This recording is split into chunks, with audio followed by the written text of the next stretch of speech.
Hello friends, today we are going to study a very important chapter in chemistry, that is acid, bases and salts.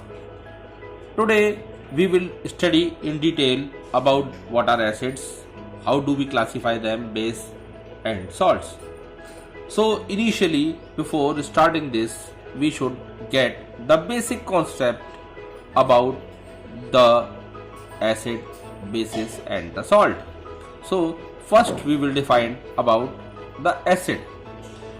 All acid are the compounds having hydrogen as their constituent element in the form of proton, that is H positive ion. Means they want to say when you dissolve the compound or a substance or an acid, a compound, better it is compound, in a water, if it generates H positive ion as one of its constituent, then it is considered as an acid. Example are HCl, H2SO4 and all those substances which has H positive ion present in them. Now we will discuss about the base. So all the base are either metallic oxide or metal hydroxide, which on dissolving in water evolve OH negative ion.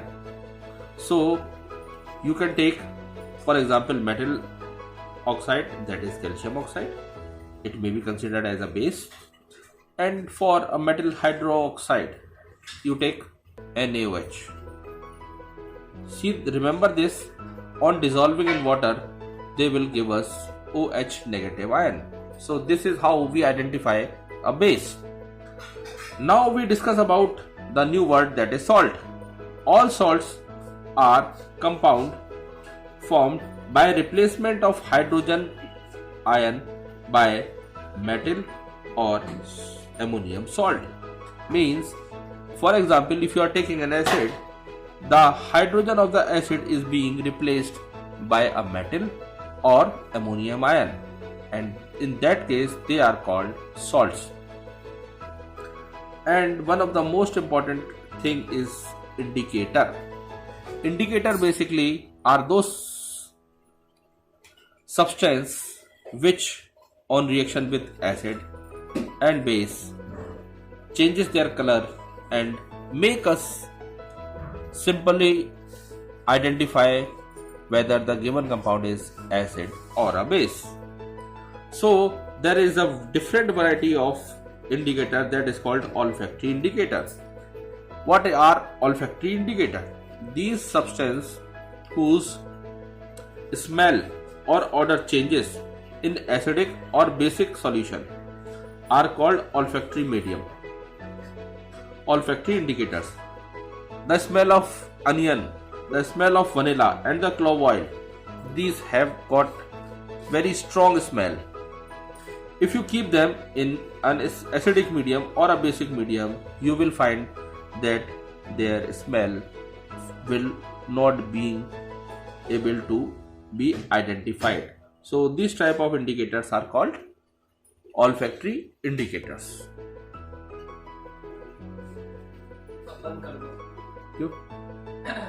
Now we will discuss about acid in detail.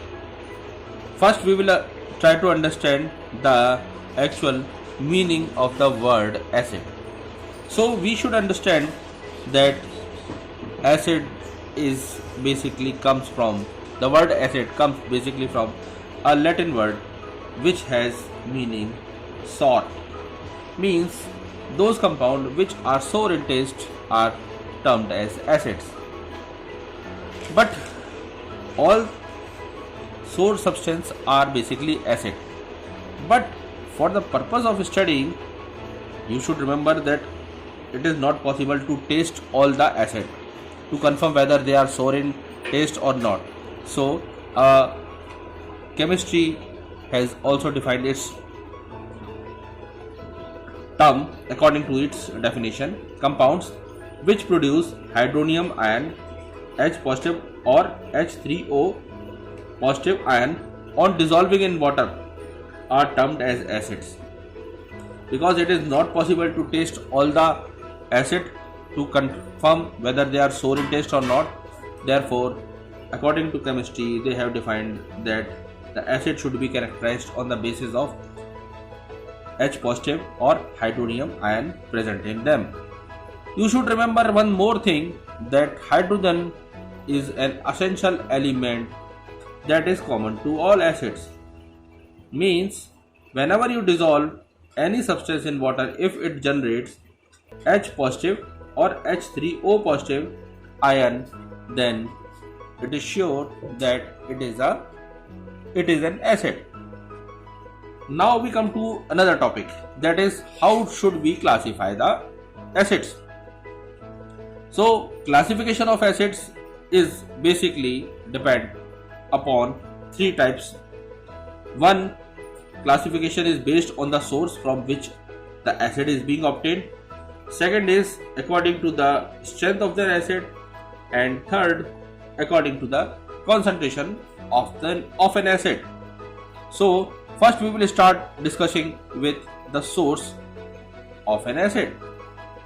If the acid is obtained from plants, that is organic source, then it is called organic acid. It is found in many fruits. Fruits contains this type of acids. Vegetables, etc. all contains organic acids. However, those acids which are not obtained from natural sources but are obtained from minerals are called inorganic acid.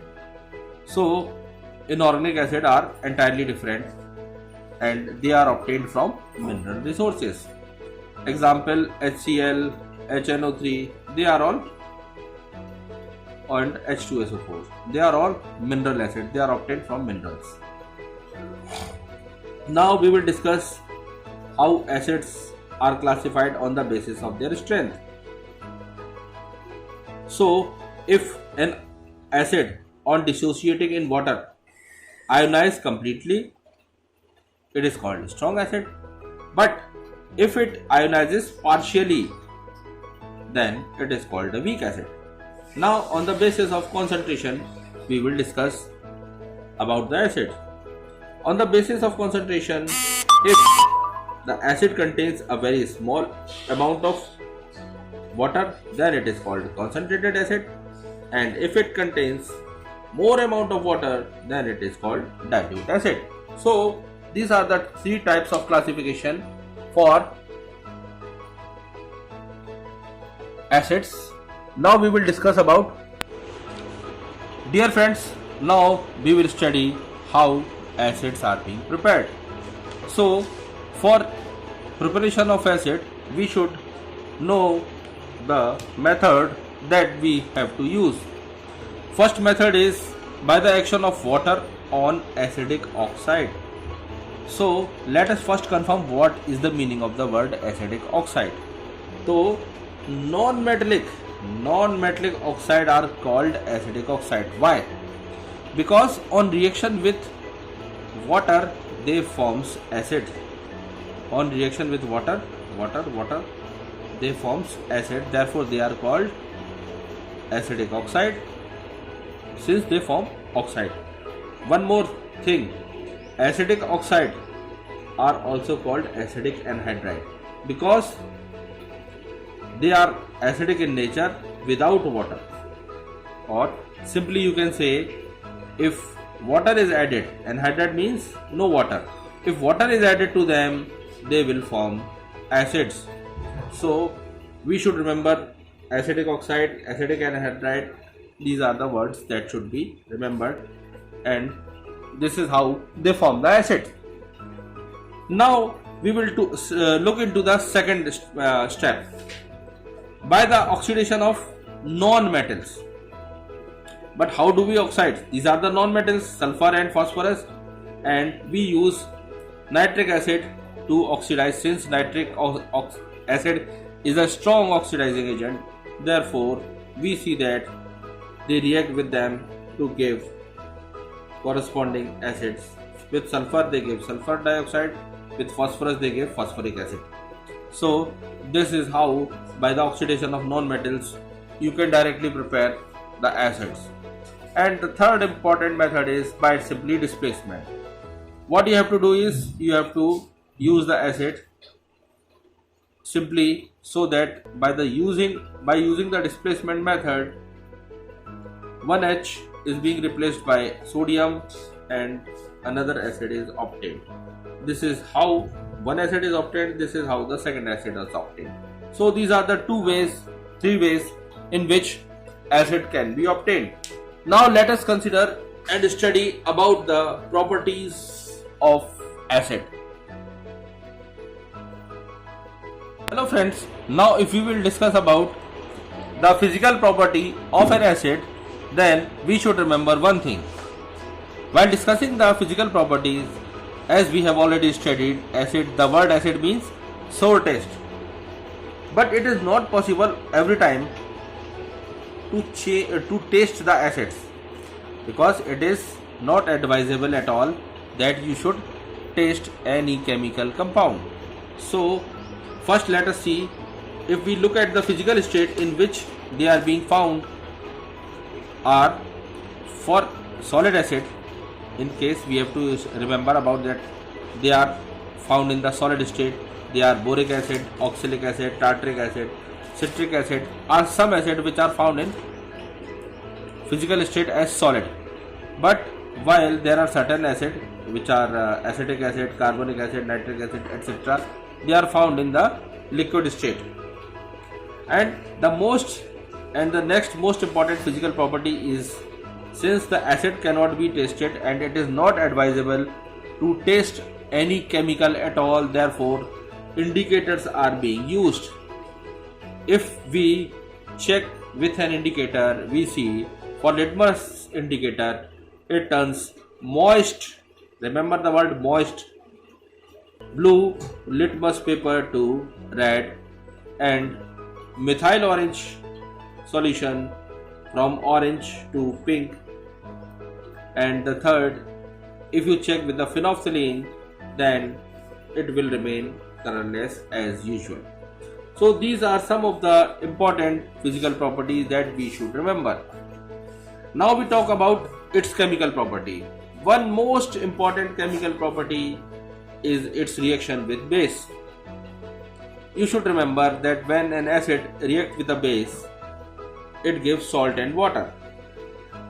So this is a very important chemical reaction, and this chemical reaction is also called neutralization reaction.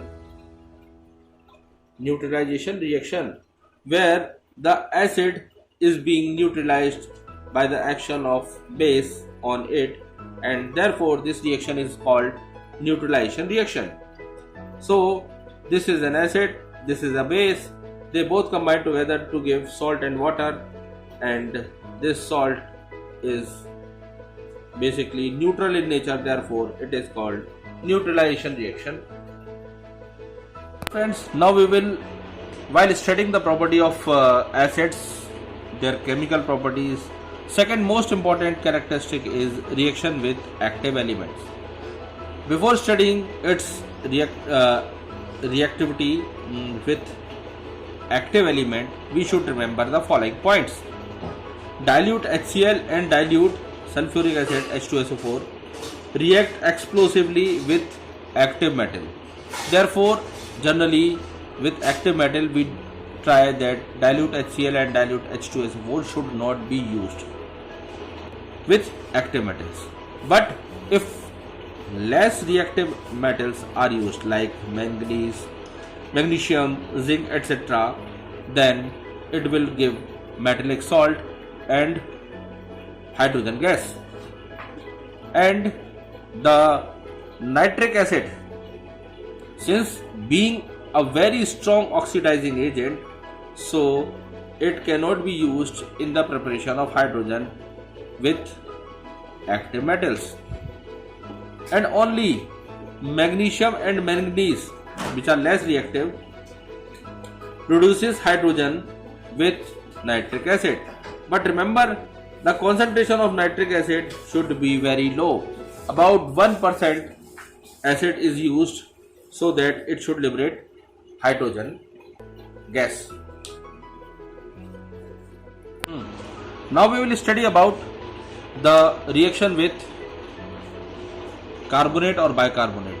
We should remember, when acid react with a carbonate or bicarbonate, a salt, generally the carbonate salt, that depends on the acid, and a water and CO2 gas is liberated. CO2 gas is liberated because this carbonate bond breaks and change into carbon dioxide. And now when we react with sulfide or bisulfide, on reaction with acid, they gives SO2 gas. When we talk about sulfides, then H2S, hydrogen sulfide, a gas with rotten egg smell, is being liberated. So this is what we have studied about the acid. Now we will study some of its most important uses of acid. So first is boric acid. It is used both as an antiseptic for eye washing also. The next one is citric acid. It is used as food preservative. If you want to preserve the food for long, then citric acid you can use. Oxalic acid, it is used for removing ink stain. Basically from the cloths, if you want to remove the stain of ink, then oxalic acid is the best way to remove that. Another is important acid is acetic acid, that is used both for cooking, for preservation, for pickles, etc. You can use it as a vinegar. The next important is benzoic acid. It is also one of the most important food preservative. And the next one is phosphoric acid. It is used for fertilizers. So friends, I think you would like this chapter and you will find it more easier than before. So kindly give your views regarding to this. So please like and subscribe the channel. Thank you.